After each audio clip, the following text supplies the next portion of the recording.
jangan menganggap bahwa bersama itu selalu output terbaik. Kadang-kadang output terbaiknya adalah berpisah.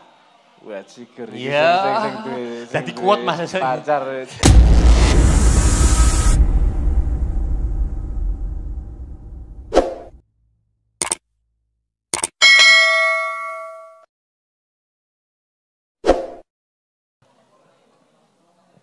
Masalahnya kalau biasanya gini Mas, kalau kita nih di tengah jalan nih, kita sudah pernah peraturan gitu, di tengah jalan kadang-kadang sisi emosional itu masih sering baper. Salah satu definisinya kalau kita ada masalah memecahkannya gimana? Perjanjian dari awal. Nek kan misalnya pengalaman neng Leto, cara memecahkan masalah kita adalah nek ono masalah ganjelan, ayo kumpul pisu-pisuan. Selesaikan saat itu, tapi ketika pulang udah selesai. Jadi diminimalisir, di lokalisir keributannya. Dulu awal-awal kita pakai BBM, isi ono sing urip. Nah, maksudnya sih ada yang masih pakai BBM nih. Dulu di zaman BBM kita ada channel khusus isinya pisu-pisuan. Pokoknya kalau ada masalah langsung diomongin di situ. Tapi di yang lain harus clear. Jangan ada misuh di grup bahas tentang karya. Nah, misuh no channel khusus. Di situ seberapa kecil ganjelan kita terhadap teman kita omongin di situ. Tapi kita pastikan bahwa itu untuk memecahkan masalah. Jadi kita punya perjanjian, iki ono channel khusus nek ono sing ra seneng karo liyane misuh ning kono. Enak, semua sudah tahu bahwa ning kono iki urusannya memang misuh dan memecahkan masalah. Wah, enak banget gue mbiyen. Kowe iki cenah asu ngene ora seneng lha wingi kae ngene. Ah di situ lagi umeng-umengan di situ. Tapi jadi jelas kalau ada masalah memecahkannya di situ. Dilokalisir. Jadi harus ada strategi. Kalau misalnya sudah mikir, nanti kalau di tengah jalan ada masalah piye yo, dibikin peraturan sejak awal. Nek ono ganjelan, nek ono masalah, oke yo setiap dino setu, dhewe kumpul pisu-pisuan. Selesaikan masalahnya di situ. Nek ora keluar dari situ kita sudah satu tim lagi. Kudu rampung ning kono. Wah, itu dramanya ya menarik gue. Ya. Itu bagian dari pertemanan. Bagian dari pertemanan adalah seperti itu. Loh aku mbiyen karo bocah-bocah Leto pas rembukan pisu-pisuan ngono tangis-tangisan barang. Wah, aku ki sayang karo kowe ning kowe bajingan.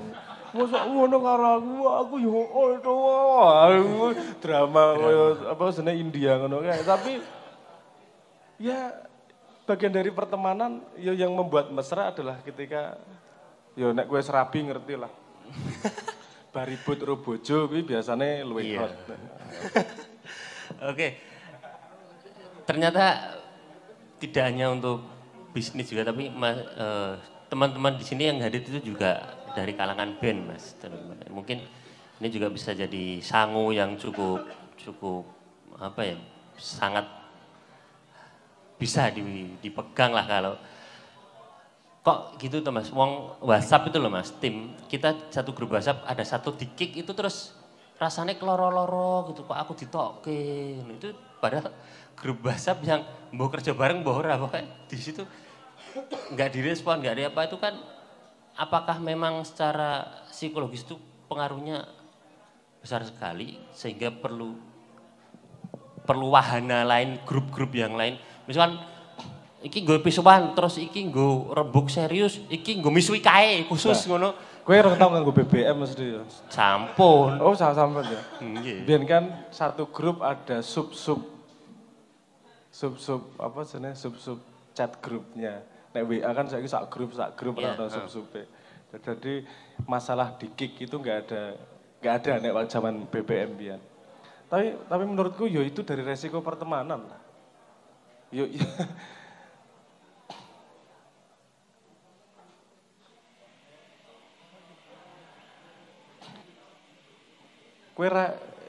teman itu bukan definisi rasamu.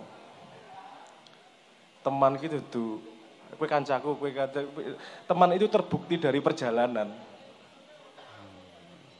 Kalau memang di tengah jalan orangnya, nyambung itu ternyata itu konco. Menarik ini. Koncomu SD gue sih kenal piro jajal. Ya. Bahkan ada hal-hal yang tidak bisa kita rencanakan untuk membuat kita tetap sama orang itu atau berpisah sama orang itu. Yang pasti jangan menganggap bahwa bersama itu selalu output terbaik. Kadang-kadang output terbaiknya adalah berpisah. Wah, ciger iki Jadi kuat Mas. Pacar kadang-kadang oke, yo break dhisik 3 bulan ya, pacarnya bar iki kangen. Ngono bareng. Wong jenenge drama urip kok. Nek lempeng-lempeng wae ra menarik uripmu. Semua orang mengalami itu kok. Oke, mungkin ada yang mau menanyakan sesuatu terkait pertemanan karena WhatsApp itu kan ya satu fenomena yang ini Mas, menarik menurut saya untuk dikaji, terutama dengan masalah kekancan itu tadi. Gitu. Ketika seperti yang saya tak mungkin tadi, sehingga nyangger ngechat direspon, tapi aku enggak. Kan ini lebih seolah-olah itu lebih menyakitkan gitu loh daripada kok aku ora digagas ngerti-ngerti do metu gara-gara aku misalnya kayak gitu. Guyu ta Mas? Angel ya gini ya. Nah aku prinsipnya itu dadi sharing ra cetha iki ya wis monggo-monggo ae lah sharing ra cetha. Nah aku prinsipnya begini. Kalau kita mengantisipasi perasaan semua orang, Gusti Allah ini wae ana sing ra seneng kok. Nabi Muhammad wae ana sing ra seneng kok. Kowe membayangkan semua orang seneng karo kowe ya ora mungkin lah. Mesti ana sing ora seneng. Entah karena sebabnya kamu sengaja atau kamu tidak sengaja. Nah aku sederhana, jujur menjadi dirimu sendiri. Kita tadi malah ngomong kejeron ki. Nah urip ki sensitif dan intens. Terus kuwi wae. Nah aku sensitif dengan keadaan, jaga energi. Terus intens ki tenanan nglakoni apa-apa ki. Yang kono sing rapas, ora cocok, ono sing setelane beda. Ya memang seperti itu. Ini nek jomblo-jomblo kan ya jajal maksudnya nembak pacaran 3 bulan ra sida, lagi entuk 2 dina dipedhot. Itu kan urusan paling ono sing ra cocok apa piye ngono ki. Inten goleke. Inten. Nembak pacar diyani langsung seneng, ternyata kabeh sing nembak diyani dadi ra seneng. Lho, banyak kejadian sing macam-macam ra cetha. Lho ora aku sing diyani ternyata lho. Wong jenenge urip kok. Apa seneng ana sing kesindir apa iki? Ya, oke Mas. Oke Mas. Sak grup sing kesindir.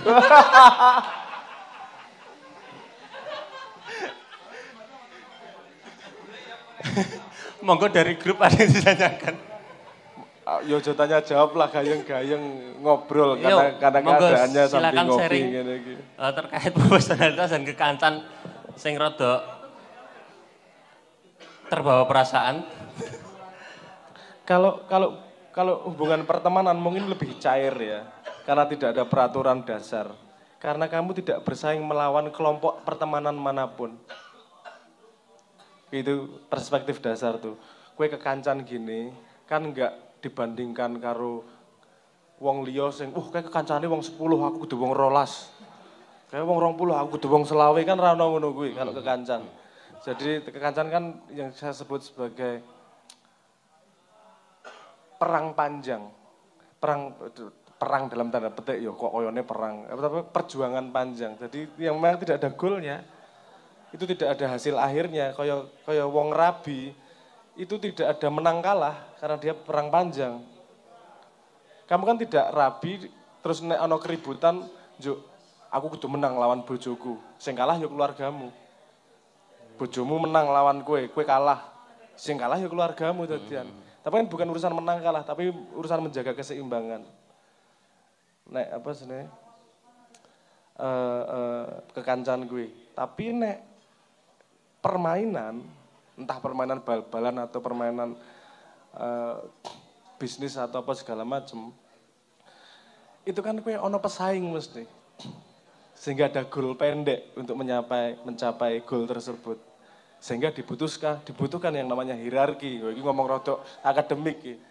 Yang dibutuhkan namanya hierarki. Ini yang disebut sebagai organisasional horizontal dan organisasional vertikal. Kenapa dibutuhkan organisasional vertikal? Karena kalau ketika kamu sudah menentukan sebuah goal, dalam kelompok pasti ada yang lebih ahli untuk mencapai goal itu dibandingkan yang lain. Misalnya gue pengen goalnya apa ya?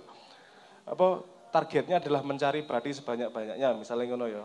Kan di antara kelompokmu wong 5 ono sing luwih pinter golek badi mbangane sing liya. Sehingga pada positioning itu dia hierarkinya lebih tinggi daripada kamu. Karena urusannya sama skillnya di situ untuk mencapai sebuah tujuan tertentu. Iki ra iso kowe kekancan di sini. Kenapa? Karena skill set setiap orang berbeda untuk mencapai sebuah tujuan tersebut. Kena kekancan ora perlu ada hierarki siapa tinggi siapa rendah karena nggak ada tujuan untuk mencapai goal apa. Tujuannya adalah panjang agar kita tetap serawung dan mesra selama-lamanya kan tujuannya seperti itu. Tapi nek gawe bisnis atau bal-balan atau volley atau segala macam yang ada tujuan goal menang kalahnya. Ada kompetisinya, ada lombanya. Berarti pasti ada yang lebih ahli dibandingkan yang lain di dalam kelompok tersebut. Berarti dibutuhkan kelegaan hati untuk manut kepada yang lebih ahli di bidang tersebut. Kowe oleh pinter, oke aku manut karo kowe ndas-ndasane wae. Karena tujuan kita adalah mencari untung. Nah, sekelompok yang sama dalam permainan yang berbeda, iso kepalanya berubah.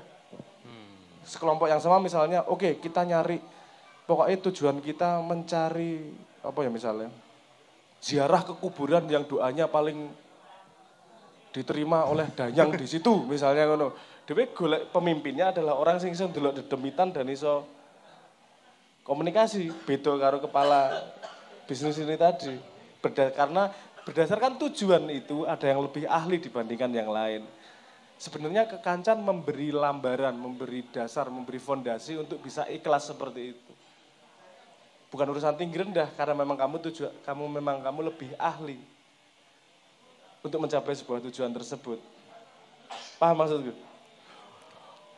Karena sebenarnya itu adalah dasar dari manajemen modern yang disebut sebagai meritokritas, yaitu berbasis kompetensi. Siapa yang lebih kompeten untuk tujuan tertentu, dia punya hak untuk memimpin lebih. Paham itu maksudnya? Nek kowe bareng-bareng mancing, mesti manut sing paling ahli mancing.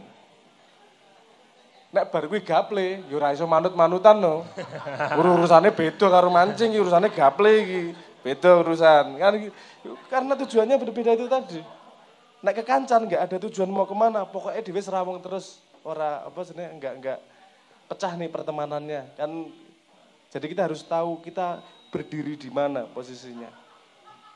Karena kita setiap hari juga melakukan itu kok. Kalau di rumah sebagai bapak, kalau di sini sebagai teman, kalau di warung sebagai pekerja, kalau di jalan sebagai pengguna jalan, punya pertimbangan yang sama sekali berbeda semua. Kita sebenarnya terbiasa dengan itu. Ming rodok ra trimo karena urusannya karo duit kuwi lho. Nek bisnis, duit mulai akeh ya. Piye kowe? Padahal luwih ahli asline.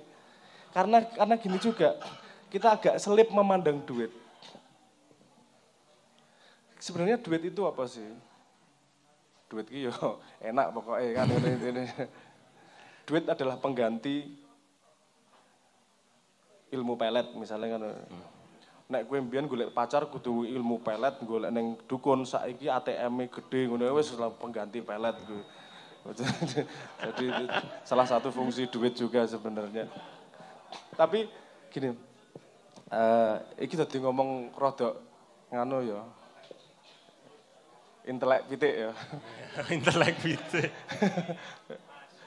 Jenenge gini. Ada basic dasar sifat manusia yang disebut sebagai altruisme. Keinginan manusia untuk berkontribusi terhadap orang lain. Men aku manfaat nggo kowe. Men aku kanggo untuk orang lain. Itu disebut altruisme. Altruisme itu kemudian difikskan oleh Adam Smith, bukan Adam Smith motret lah.